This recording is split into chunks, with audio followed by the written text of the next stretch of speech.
Witam Państwa bardzo serdecznie. Opowiem dziś Państwu historię George'a ze Stanów Zjednoczonych. Dokładnie z jakiego stanu pochodził, tego nie wiem.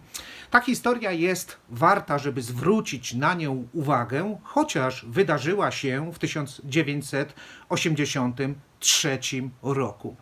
George, drodzy Państwo, cierpiał na straszliwą dolegliwość, mianowicie nerwicę natręctw.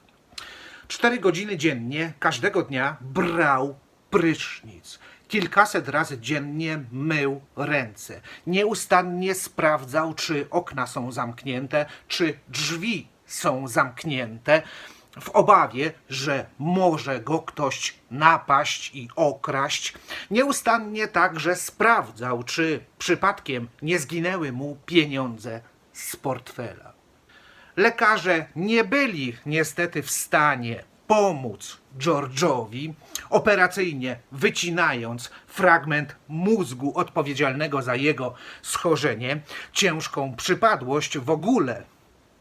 Ja bym powiedział, że gdybyśmy cierpieli na taką dolegliwość, no to nasze życie stałoby się udręką totalną w każdej dosłownie sekundzie. Zrozpaczony George stwierdził, że ten problem rozwiąże raz na zawsze i zresztą definitywnie wziął jak mężczyzna sprawy w swoje ręce i postanowił się zabić. Chciał popełnić samobójstwo. Tak jak pomyślał, tak zrobił. Dokonał tego czynu. I to jest oczywiście, drodzy Państwo, ta historia jeszcze w tej chwili zapowiada się bardzo nieszczęśliwie, ale George miał jednak bardzo dużo szczęścia. Okazało się bowiem, że nic mu się nie stało. Strzelił sobie w głowę. Odłamki pocisku utknęły w różnych częściach mózgu, ale go nie uszkodziły. Operacyjnie zostały te odłamki wyciągnięte przez lekarzy z jego głowy. Ale co się tutaj okazało, drodzy Państwo? George tak precyzyjnie strzelił sobie w głowę, że jeden z tych odłamków dokładnie utknął centralnie w tym miejscu mózgu, które było odpowiedzialne za jego schorzenie, a którego operacyjnie lekarze nie byli w stanie wyciąć.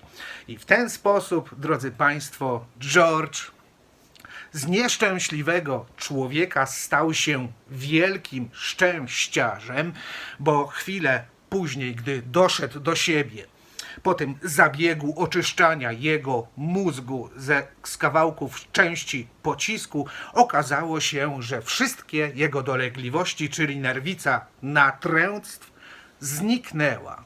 Nie ma, koniec.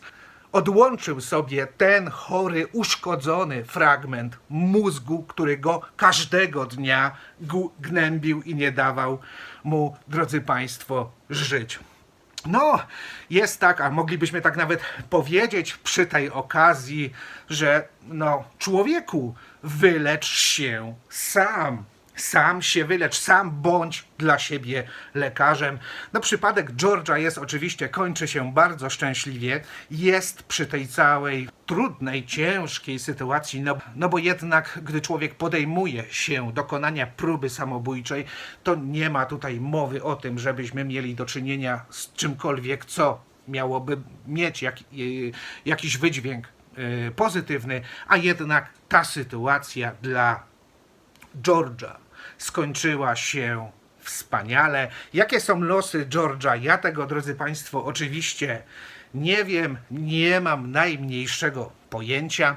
Teraz, gdy już nie ma dolegliwości związanych z nerwicą natręctw, to być może ma inne dolegliwości, bo przecież musi się męczyć z tym nieszczęśliwym światem, cierpiącym na nerwicę natręctw związaną ze zdobywczym wyobrażeniem i ciągłym pragnieniem pokonywania wszystkich i wszystkiego, a także gromadzenia jak najwięcej bezużyteczności. Taka historia, drodzy Państwo. Przeczytałem sobie akurat o niej dzisiaj. Zechciałem się z Państwem podzielić. Mam nadzieję, że się podobało. Pozdrawiam bardzo serdecznie. Król Pustkowia, Jerzy Kaśków.